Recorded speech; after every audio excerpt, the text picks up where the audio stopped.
Alright, it's gonna be one of these unscripted videos. I used to do this quite often. Well, they'd be like corroborated into one giant an hour-long video, right? I figured I should post something anyways because I was working on a script about Chainsmoker Cat. But when I write stuff, I don't really come with a thesis in mind. It's very generative, like as I go. I mostly approach ideas and concepts and see where it takes me, right? Bogna Connier said something about exploring ideas to their absolute conclusion or their limit point. And well, I wouldn't say it's very productive to just do that. But anyways, I was actually gonna post that, but I didn't post it because the script actually went on to a lot of stuff because it's I didn't come with a thesis. Not that I really wanted to, because I suppose I'd have to have more formed thought on it that I didn't necessarily have other than like impressions. Well, it's supposed to be for impressions, right? So originally the video was gonna be about, or I'll just describe the movements. It was Chainsmoker Cat, then I talk about like the semiotics of smoking, and then I move into depression, which is what I think the show is really about, because there's a lot of really stupid readings out there that I really disagree with. The worst one I saw was something calling it anti-moe. The best thing I could say to dissuade that thought is that moe doesn't really care what you do. Clavicular's moe, whatever, right? And then I talked about an essay by Mark Fisher, Good for Nothing, to kind of map on what I think depression is. And I moved to an idea called the critical depressive, which is, I guess, like a portmanteau of conspiracy thinking, I guess. It's like critically. No, let's reword this. To put it as short as I can, the critical depressive, it shares the qualities of and I really like this essay despite its political implications. The critique of transcendental miserabilism, where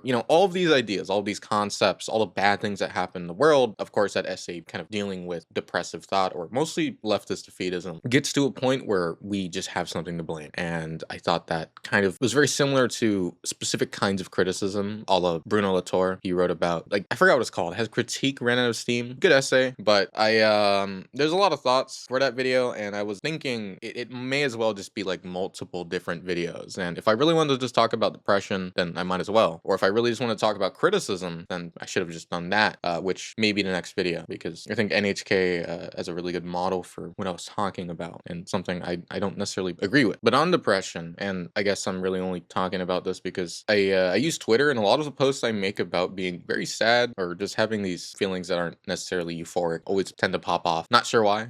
Also, somebody assumed I was a girl in the replies, which I always find weird. If you can't tell, I'm obviously a man. But I guess just yesterday I was driving around, went down to the Silicon Valley, Cupertino, Berkeley, and some place called like San Alto, whatever. I was in Stanford looking at the museum, having a good time. But I was thinking back on that essay, right? Good for Nothing by Mark Fisher. And he talked about his own personal feelings, and they don't resonate with me as clearly as for some other people it might, because the main thing about it was like he didn't want to work, right? He wanted to be a NEET. He felt like he was incapable of working, that he was kind of good for nothing. Even when it came to his academic role, right? He has a PhD, he has lectures, we even have a book about him. A lot of people really enjoyed his thought, but even he himself never thought that he was kind of worth it. Like, right? He uses a phrase, fake it till you make it. And the thing that gets me the most is when Mark Fisher talks about being good for nothing is a class thing, right? He pulls from, I forget his name, some therapist guy, does psychology, and the problem with the feeling of being good for nothing, right? Like where you don't feel like you belong in certain places, you should stay within your own class. The main problem was class. Let me look his name up. David Small, I think that's how you say it. The Origins of Unhappiness was a book he was pulling from. So the move he makes is to essentially convert the internal feelings, the inner voice of depression, right? Paradoxical inner voice of just that feeling, and moves it towards class, which, I guess this can veer into transcendental miserabilism, as long as you're not actually doing anything with it, which, I'll concede the end of the essay. He obviously promotes, an alternative, at least something to do with that negative energy, right? Shame is a powerful revolutionary force and all that stuff. But the idea is that anyone who moves out of their assigned social sphere falls into vertigo, like a sense of fraudulence. there's a term for this, imposter syndrome. I suppose this fits. But when I was out in Silicon Valley, it was in this big street, the fucking Palantir building was there. I saw NFT like art on walls and shit. All these rich people walking around. And mind you, I was with someone else. I couldn't shake the feeling of I just don't belong here. And I've thought that for a long time. Even when I went to anime shops, etc., when I was just outdoors as a child, I never felt like I should be there. I'm in the wrong place. It's, unfortunately, probably one of the reasons why I live a very reclusive life. When you're in a position, a place where you don't belong, and frankly speaking, I do think that I don't belong much of anywhere, and this doesn't have to do with just space alone. I want to recluse. I don't want to be a part of it. I don't want to be enveloped in that hostile environment. All I really want to do is just get away. And this is the thing I've always had problems with, like even with my therapist in the past. One of the last things we talked about, because I kind of just stopped going, was, I don't even remember the topic, but she asked me a question. I remember this at least. What do you even want from this, right? She was getting a little antsy. Maybe I should have had a different therapist. Mind you, I thought she was all right. She read Hegel, which is kind of funny. But when she asked me what I wanted from this, I couldn't really say anything because I don't think this was a problem I can fix. That whole responsibilization tactic you get in, I guess therapy, where, these are problems you can act on. These are your inner voice is the thing telling you what to do, manifest who you want to be by speaking into existence. Mind you, that's not what she said, but general ideas you get from people when I guess you ask for advice. And I always have this thought, and it's something that's a little hard to tarry with, is that the problem doesn't come from anything in particular. Say we had a completely different societal makeup. I was watching a Virtov film the other day, and there was a scene where they were showing the Soviet people having their mandatory paid vacations, and they had pretty good working conditions. Mind you, I work a full-time job as well. It's probably the reason why I don't write or read as much as I'd like to, because I'm a very busy person, and I'm a full-time student, mind you, which both of those things definitely collaborate to make the case of being good for nothing a little stronger. But I don't even think it's something I can fix, something that the society can fix, the environment can fix. It's always felt like a problem with, maybe this is a little too cynical or nihilistic in a Reddit way, but there's nothing in particular that makes me feel this way. I have a full-time job, I work, I can eat food, I could spend money on bullshit, which I do. I have a car, I'm a grown man that lives alone at the age of 22, which is, not bad. But even in places where I was, I guess, very fond of the environment, I was in Monterey not too long ago, I just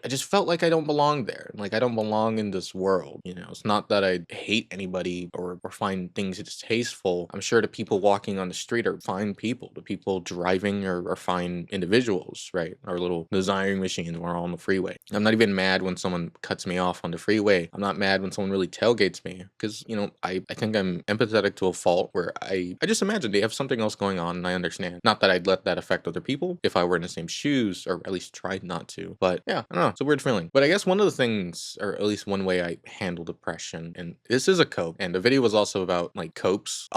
There was an interview with DC Barker where he talked about philosophical cope, where you can just say that this thing is just, everything is just, and then your explanation. And I think it's a very fun gesture to make. I know people in science tend to have that going on quite often. Look, the lumino's right there. It's a fucking atom, right? All that shit. But it also gets to a point where I don't even like talking about these things because there's just not much to get from it. My cope is that I'm not depressed. My cope is that I don't think any of this matters. I don't think there's much you can get from an inner voice. But at the same time, and a great line from someone I follow on Twitter when they were describing, I guess, walking to a fridge, they said that we wouldn't describe it in an analytical word, right? In a complete affirmative tone when we describe, units of distance or materials or, even the fucking creaks in your joints as you walk there. The easiest thing to say, as long as we're still here, is that this is just how things are, or this is how we should word things, because it's the easiest way to word things. And until we all meld into a collective ecstasy, not that I don't think depression is real. I'd like to think my own isn't real. Properly male brain, whatever societal structures there are, whatever society may,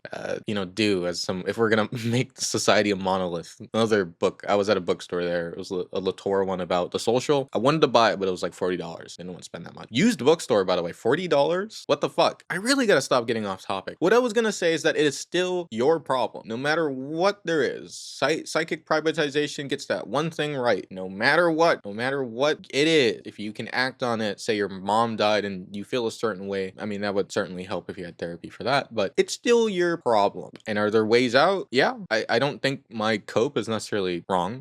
I think think that depression could be a certain drive, right? Not to, not stand in solidarity with people who are depressed, but it can help you act on things.